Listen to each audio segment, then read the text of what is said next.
So hello dear student, কেমন আছো? I hope প্রত্যেকে শুধু ভালো না, ভীষণ ভালো আছো।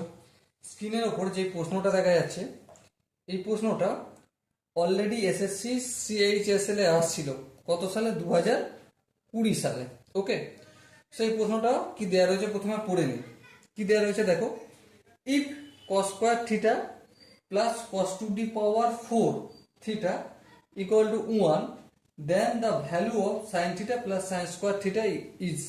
মানে যদি অঙ্কটা আছে, যদি cos square theta plus cos to the power 4 theta equal to 1 হয়, তবে নির্ণয় কি করতে হবে? Sine theta plus sine square theta equal to কত, সেটা আমাকে বলতে হবে। চলো, এটা দেয়া রয়েছে, কাজ আমি এখান থেকেই শুরু করি। দেখো, এখানে আমি কস টু দি পাওয়ার 4 থিটাটা রাখলাম, আর এই 1, এই কস স্কোয়ার থিটাটা প্লাস আছে, অপোজিট দিকে গেলে কি হয়ে যাবে? অবশ্যই মাইনাস হয়ে যাবে, করে দিলাম। এবার দেখো, cos to the power 4 theta, 1 minus cos square theta মানে কি? Sine square theta. এবার লক্ষ্য করো, এখানটা কস টু দি পাওয়ার 4 আছে, তাই না? এখানে এখানে আমি 2 থিটা করলাম, আর এখানে 2 আছে, এখানটা তাহলে কি হয়ে যাবে? সাইন থিটা হয়ে যাবে। কি করে হলে একটু বোঝাই। সাপোজ মনে করো এ টু দি পাওয়ার 4 আছে, আর এখানটা আছে বি এ স্কোয়ার। এই জিনিসটা আমি এখানে রিলেট করে বোঝানোর চেষ্টা করছি। ওকে, দেখো, এ টু দি পাওয়ার 4 মানে কি? এ টু দি পাওয়ার 2 ইন্টু 2, তার মানে 4। আর এখানে বি এ স্কোয়ার আছে, থাকলো।